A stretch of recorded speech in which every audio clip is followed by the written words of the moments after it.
বীর বাঙালি অস্ত্র ধরো, বাংলাদেশ স্বাধীন করো।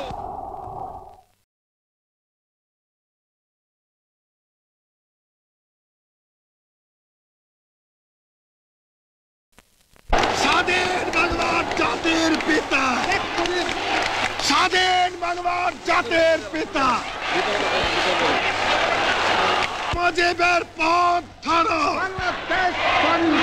মুজিব ভাই এসে গেছেন, তাকে আপনারা স্লোগান দিয়ে অভিবাদন দেন। শেখ মুজিবের পথ ধরো, বাংলাদেশ স্বাধীন করো। মুজিব ভাইয়ের পথ ধরো, বাংলাদেশ স্বাধীন করো। বাঁশের মাটি তৈরি করো, বাংলাদেশ স্বাধীন করো। বীর বাঙালি অস্ত্র ধরো, বাংলাদেশ স্বাধীন করো। আপনারা জোরে স্লোগান ধরেন, আমার দেশ তোমার দেশ, বাংলাদেশ বাংলাদেশ। আমার দেশ তোমার দেশ, বাংলাদেশ বাংলাদেশ। স্বাধীন করো, স্বাধীন করো, বাংলাদেশ স্বাধীন করো।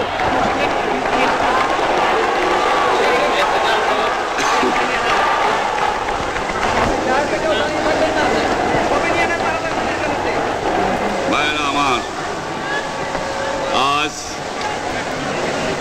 দুঃখ ভারাক্রান্ত মন নিয়ে আপনাদের সামনে হাজির হয়েছি। আপনারা সবই জানেন এবং বোঝেন, আমরা আমাদের জীবন দিয়ে চেষ্টা করেছি, কিন্তু দুঃখের বিষয়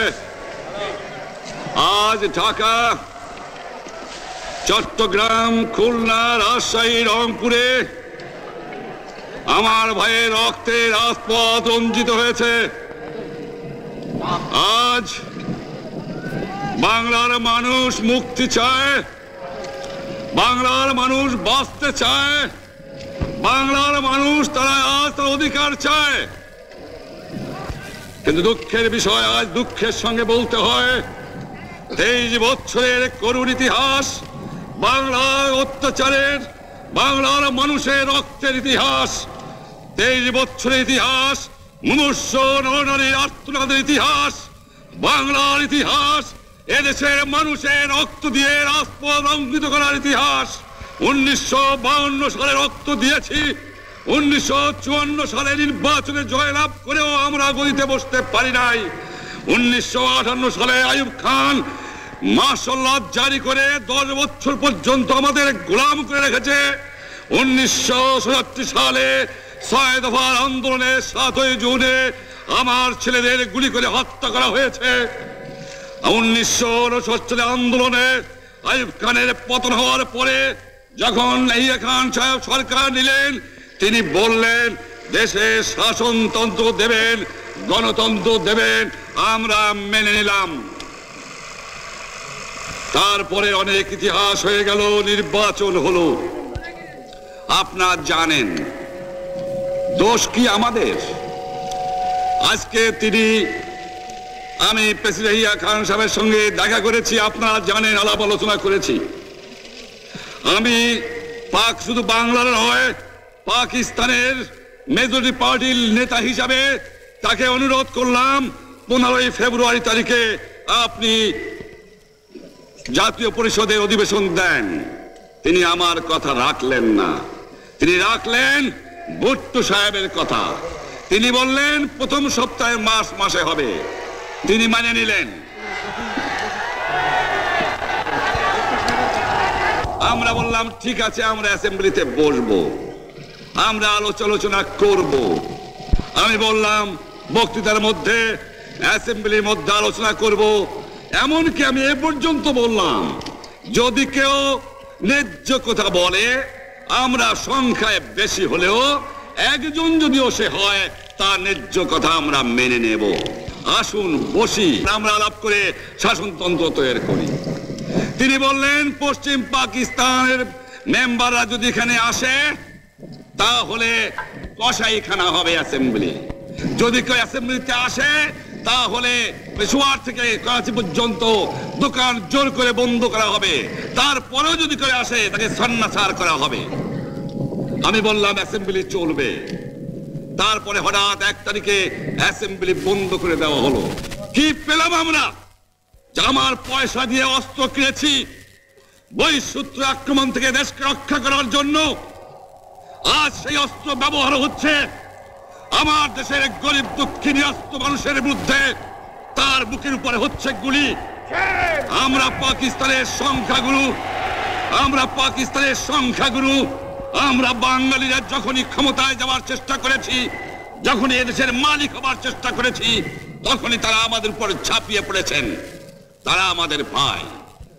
আমি বলেছি তাদের কাছে এই কথা যে আপনারা কেন আপনার ভাইয়ের বুকে গুলি মারবেন?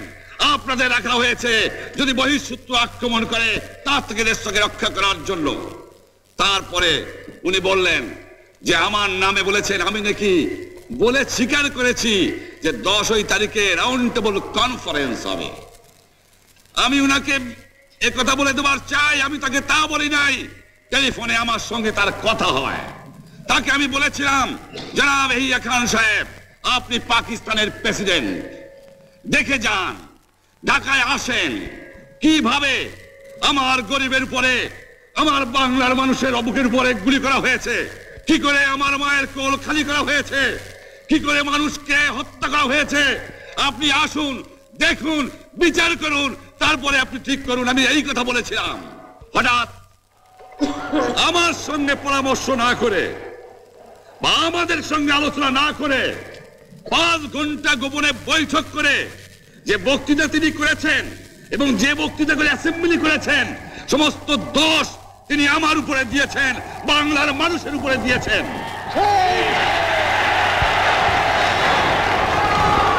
আমি পরিষ্কার মিটিংয়ে বলেছি যে এবারের সংগ্রাম আমার মুক্তির সংগ্রাম, এবারের সংগ্রাম স্বাধীনতার সংগ্রাম। ভাইরা আমার, 25 তারিখে অ্যাসেম্বলি কল করেছে, রক্তের দাগ শুকায় নাই। আমি 10 তারিখে বলে দিয়েছি যে ওই শহীদের রক্তের উপর দিয়ে পাড়া দিয়ে আরটিসিতে মুজিবুর রহমান যোগদান করতে পারে না। অ্যাসেম্বলি কল করেছেন, আমার দাবি মানতে হবে। প্রথম, সামরিক আইন মার্শাল ল উড্র করতে হবে, সমস্ত সামরিক বাহিনীর লোকদের ব্যারাকে ফেরত দিতে হবে, যেভাবে হত্যা করা হয়েছে তার তদন্ত করতে হবে,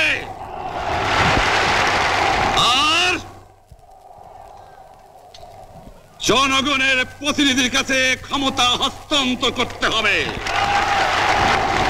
তারপরে বিবেচনা করে দেখব আমরা অ্যাসেম্বলিতে বসতে পারবো কি পারবো না। এর পূর্বে অ্যাসেম্বলিতে বসার, আমরা অ্যাসেম্বলিতে বসতে আমরা পারি না। জনগণ সে অধিকার আমাকে দেয় নাই।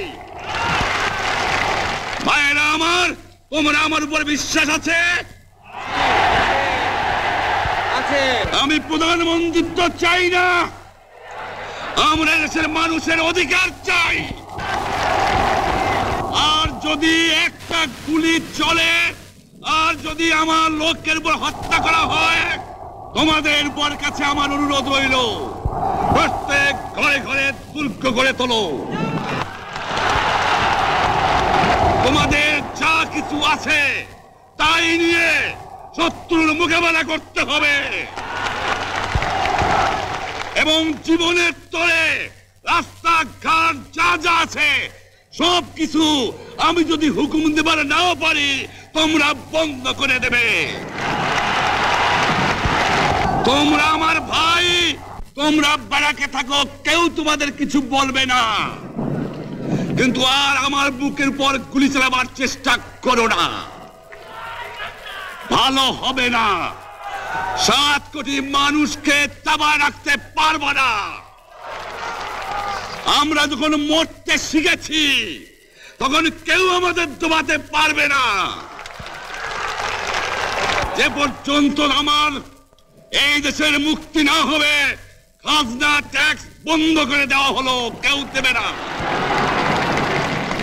তবে আমি অনুরোধ করছি, আপনারা আমাদের ভাই, আপনারা দেশকে একেবারে জাহান্নামে ধ্বংস করে দিয়েন না। জীবনে আর কোনোদিন আপনাদের মুখ দেখা দেখি হবে না। যদিও আমরা শান্তিপূর্ণভাবে আমাদের ফয়সালা করতে পারি, তাহলে অন্তপক্ষে ভাই ভাই হিসেবে বাস করার সম্ভাবনা আছে। সেই জন্য আপনাদের অনুরোধ করছি, আমার এই দেশে আপনারা মিলিটারি শাসন চালাবার চেষ্টা করবেন না। দ্বিতীয় কথা, প্রত্যেক গ্রামে, প্রত্যেক মহল্লায়, প্রত্যেক ইউনিয়নে, প্রত্যেক সাব ডিভিশনে আওয়ামী লীগের নেতৃত্বে সংগ্রাম পরিষদ গড়ে তোলো এবং তোমাদের যা কিছু আছে তাই নিয়ে প্রস্তুত থাকো। মনে রাখবা, রক্ত যখন দিয়েছি, রক্ত আরো দেব। এদেশের মানুষকে মুক্ত করে ছাড়বো ইনশাআল্লাহ। এবারে সংগ্রাম আমাদের মুক্তির সংগ্রাম, এবারে সংগ্রাম স্বাধীনতার সংগ্রাম। আপনারা আমার উপরে বিশ্বাস নিশ্চয়ই রাখেন। জীবনে আমার রক্তের বিনিময়েও আপনাদের সঙ্গে বেঈমানি করি নাই। প্রধানমন্ত্রিত্ব দিয়ে আমাকে নিতে পারে নাই, ফাঁসি কাস্টে আসামি দিয়ে আমাকে নিতে পারে নাই।